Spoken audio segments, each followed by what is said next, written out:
And içilib. Şah zamanında and içilmişdi, indi and içilib. Ki Azərbaycanın 30 milyon milləti özlüğündən çıxmalıdır.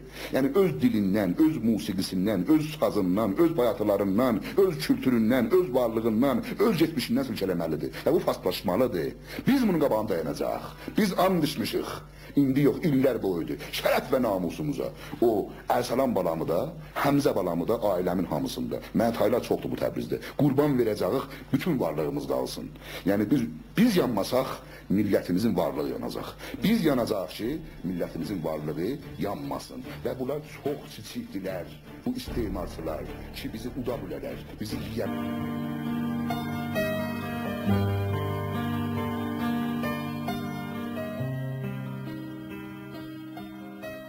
Millətlərin azadlıq uğrunda mübarizələri göylərə ucalan bayrağın şəfəqlərində öz haqqını tapdı. 100 kərə vurulub düşən, yenə də bayrağı uca tutan igidlər öz halal qanlarını azadlıq haqqı kimi bayrağa yazdılar. Onun üçün də bayraqlar müqəddəsdir, azadlıq rənglidir, sülh arzuludur.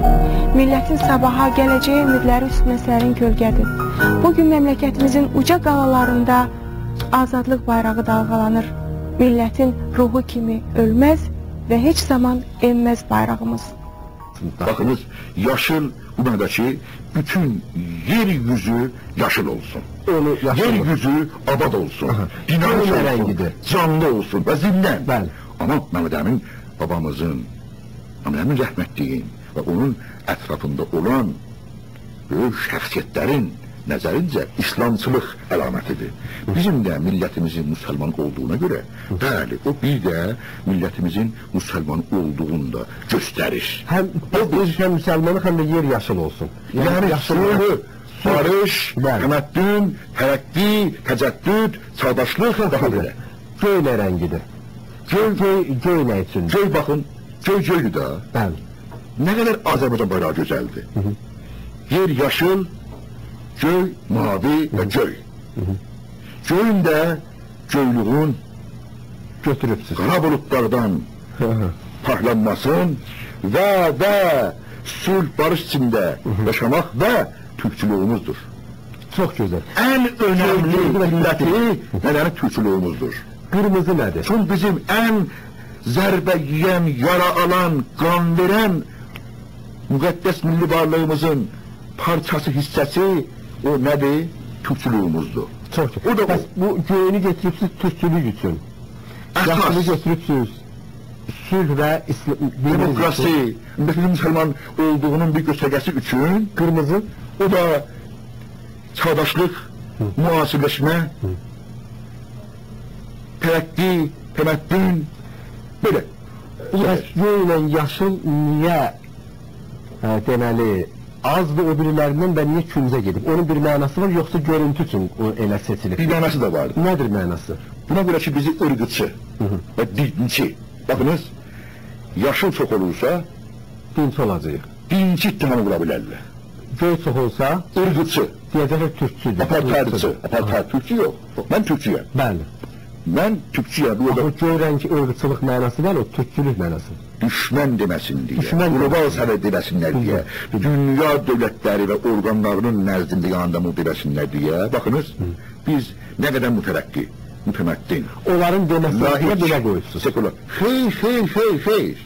Bir dədəni bu ola bilər.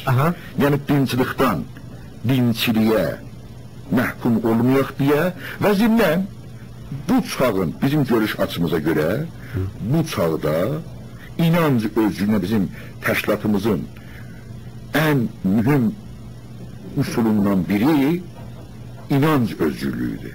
Son inanc özgürlüyünə, yəni din, məzhəb, düşüncə azadlığına %100 etiqadımız var. Əlbəttə millətimizin inandığı və qəbul etdiyi dinə tam saygımız olaraq, ona görə biz bir laik və sekular təşkilat olaraq dinə bağlılığın biraz azalmasına çalışmışıq. Başa düşdüm, bəli. Tamam. Və müasirləşmə, çağdaşlığa daha çox önəm verməyə Onun üçün qırmızını çoxaltmışıq və ırqçılığa müttəhəm olmayaq deyə, gələcəkdə bir iddia, istifadə öz içimizdən eləməsin deyə onu da azaltmışıq. Biz Almanlı kimi millətçi olacaq. Biz bu cür türkçük, Əhməd bəy, heç bir millətdən özümüzü üstün ya əskik bilmirik. Tüm insanları qara, sarı, ağ, qırmızı, bütün millətləri hər adda bərabər bilirik. Şərəfli millətlər öz bayrağının altında yaşar. Şərəfsiz millətlər ölkə bayrağının altında sığınar. Şərəfli millətlər öz bayrağının altında yaşamalıdır. Birincisi, Kino TV'dən və onun işləmlərindən deyim, sağ olasınız, bəylə yorulmayasınız. Mənim adım Haşimdir. Mən İsveçdən telefon açmışam. Mən birincisi öndəyim, sayım dörtüyüm, mən götürdəyim, mən Mahmudəli Sevəqanı rəyim. Sinəsində olan bayrağımdan ötürəm, arzu edirəm, o bayrağın içində uyulamam. Mən üstürəm, yəni daha doğrusu deməli Güney Azərbaycanda o bəz qalasında o əzəmətli hərəkətə qarşı çıxanlara ki o əzəmətli bayrağı qaldırdılar və belə dövlətin məmurlarının gözünün qabağında. O bayrağı təhqir edənlərə mən üstürəm deyirəm, mən inanıram ki, o adamlardan deyilsiniz. Sadəcə bunu demək istəyirəm ki, o bütövlük uğrunda hər an çalışdıq, siz anlayan qədər ancaq danışdıq.